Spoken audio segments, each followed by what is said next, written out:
Dans ce cours, on va commencer par voir la différence qu'il y a entre un bit, un byte et un octet. Un bit est l'élément de base avec lequel travaille l'ordinateur. Sa valeur est soit 1 ou bien 0. On peut traduire ça par on-off ou bien vrai-faux ou encore marche-arrêt. Le mot bit est la contraction du mot binary digit en anglais. Un octet est un ensemble de 8 bits, comme ceux qu'on vient de voir juste au-dessus. Et un byte est égal à un octet qui est égal à 8 bits. Ça revient à dire aussi qu'un byte est égal à 8 bits. Parlons maintenant de l'adresse réseau. L'adresse réseau est une identification unique du réseau. Chaque périphérique du même sous-réseau partage cette adresse réseau dans son adresse IP. Par exemple, dans les adresses 192.168.100.1 à .3, la partie 192.168.100 correspond à l'adresse réseau et les .1, .2, .3 sont les hôtes. L'adresse IP nous indique dans quel sous-réseau il se trouve. L'adresse réseau doit être la même pour tous les hôtes et la partie hôte doit être unique. Chaque sous-réseau a obligatoirement une adresse réseau. Lorsque l'Internet a été inventé, ils ont créé différentes classes de réseaux ayant chacune une taille différente. La classe A va du réseau 0 à 127, la classe B du réseau 128 à 191, la classe C de 192 à 223, la classe D, qui est pour le trafic multicast, va de 224 à 239, et la classe E, qui est une classe réservée, va de 240 à 255. Ces classes réseau sont à apprendre par cœur car l'examen comporte beaucoup de questions dessus. Voyons plus en détail les différentes classes. Un réseau de classe A a un octet réservé à l'adresse réseau et les 3 autres octets sont laissés aux hôtes. Cela signifie que nous avons seulement quelques réseaux et que chaque réseau peut avoir beaucoup d'hôtes.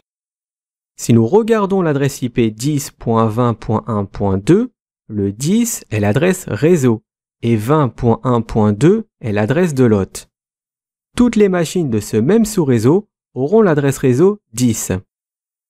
Un réseau de classe B a 2 octets réservés pour l'adresse réseau et les 2 autres octets sont réservés aux hôtes. Ça signifie que nous avons plus de réseaux, mais moins d'hôtes par réseau que la classe A.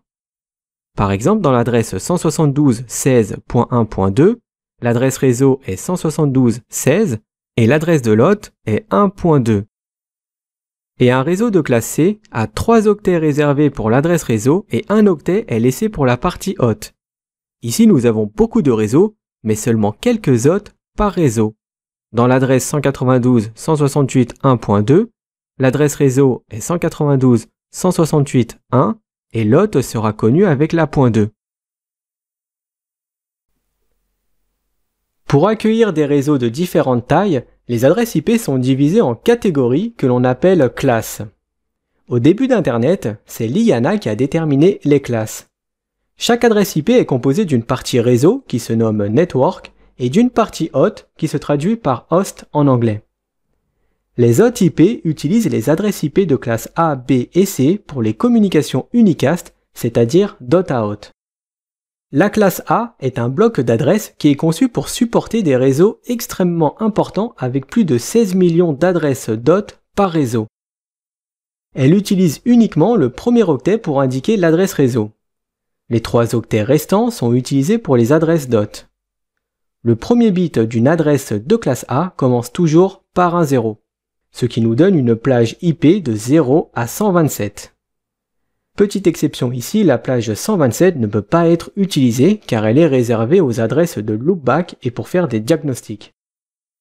Une interface loopback est une interface virtuelle, c'est-à-dire qu'elle n'existe pas.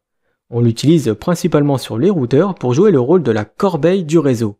Les paquets qui comportent des erreurs seront envoyés directement sur cette adresse de loopback qui sera supprimée automatiquement quand le paquet aura atteint sa durée de vie. La classe B est conçue pour répondre aux besoins des réseaux de plus de 65 000 hôtes. Elle utilise 2 des 4 octets pour indiquer l'adresse réseau. Les 2 octets restants sont réservés pour les hôtes. Les 2 premiers bits du premier octet commencent toujours par 10 en binaire, ce qui nous donne une plage IP de 128 à 191. Et la classe C est la classe d'adresse la plus utilisée car elle est destinée pour les petits réseaux avec un maximum de 254 hôtes par réseau. Ici, les 3 premiers octets de l'adresse IP identifient la partie réseau, et l'octet qui reste est réservé à la partie hôte. Une adresse de classe C commence systématiquement par un binaire de 110, ce qui donne des réseaux pouvant aller de 192 à 223. Alors il existe aussi 2 autres classes qui ne sont pas destinées pour des hôtes IP. La classe D est dédiée aux applications multicast, par exemple pour du streaming. Elle commence obligatoirement par le binaire 11-10 et va donc de 224 à 239. Et la classe E est réservée par l'IANA comme un bloc d'adresse expérimental. Elle commence par 4 x 1 et va de 240 à 255. Les adresses IP de classe D et E sont des cas particuliers. Elles ne sont jamais assignées aux hôtes. Nous allons voir dans ce cours les adresses IP réservées qui ne peuvent pas être affectées à des périphériques individuels sur un réseau, c'est-à-dire n'importe quel périphérique finaux. Parmi les adresses IP réservées, on a l'adresse de broadcast local. Si un périphérique IP veut communiquer avec tous les autres du même réseau local, alors il enverra un paquet à destination de l'adresse 4 x 255 et ce paquet sera diffusé sur l'ensemble du réseau. Par contre, comme il s'agit d'une diffusion locale, il ne pourra pas passer un routeur. C'est-à-dire que le routeur supprimera le paquet. C'est un peu le rôle du routeur. Cette adresse en 4 x 255, on peut l'appeler aussi un broadcast IP universel. Nous avons ensuite l'adresse de broadcast d'un réseau.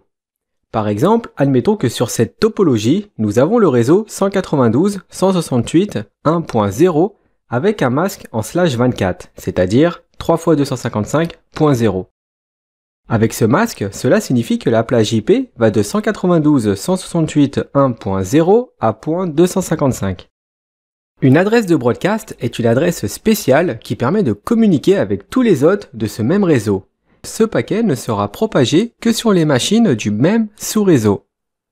L'adresse de broadcast correspond à l'adresse la plus élevée de la plage IP du réseau, c'est-à-dire celle où les bits de la partie hôte sont tous à 1. Pour le réseau 192.168.1.0, l'adresse de broadcast est 192.168.1.255. Dans l'exemple, notre adresse fait partie d'une classe C. Le masque par défaut est donc 3 x 255.0. Un broadcast peut donc se propager au maximum sur 254 hôtes. Maintenant, imaginez qu'on utiliserait un réseau d'une classe A, par exemple le 10.0.0.0 avec un masque par défaut en /8. L'adresse de broadcast serait donc la 10.3 x 255.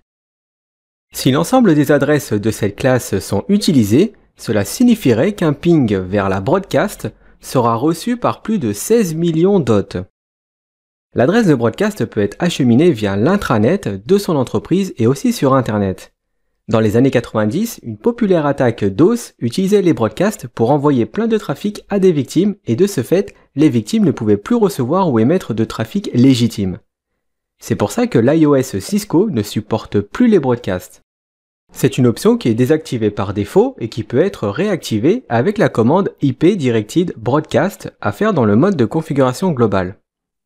Il est conseillé de laisser cette option désactivée, sauf si vous avez un cas d'utilisation spécifique. Les routeurs ont désactivé cette option par défaut à partir de la version 12 de l'iOS Cisco. Dans le fichier de configuration iOS, il est écrit par défaut la commande No IP Directed Broadcast. Pour revenir aux adresses IP réservées, on a l'adresse de Loopback Local.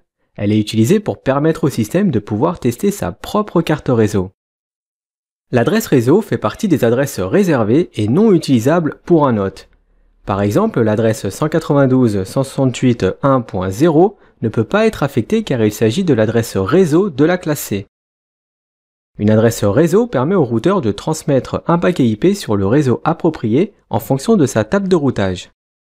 Et l'adresse 4x0 est une adresse non routable utilisée pour désigner une destination invalide, inconnue ou non atteignable. En routage, elle désigne généralement la route par défaut. On peut la voir comme une route qui mène au reste d'Internet. C'est-à-dire que tout IP ne faisant pas partie de son propre réseau sera envoyé vers Internet. Dans ce cours, nous allons parler des masques de sous-réseau.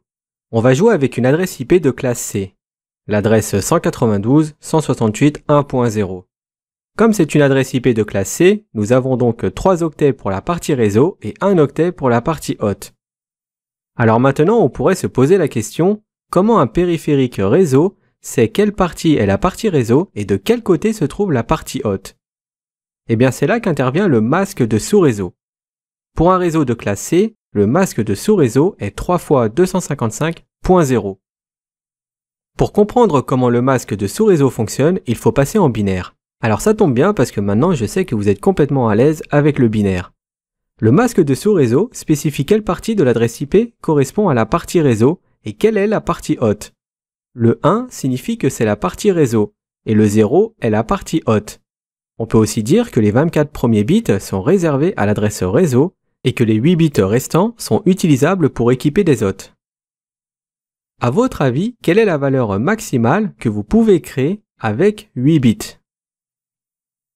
Pour savoir, on va prendre notre base pour les calculs binaires et mettre que des 1 pour les 8 derniers bits. Si on additionne l'ensemble des chiffres qui matchent avec 1, cela nous donne 255.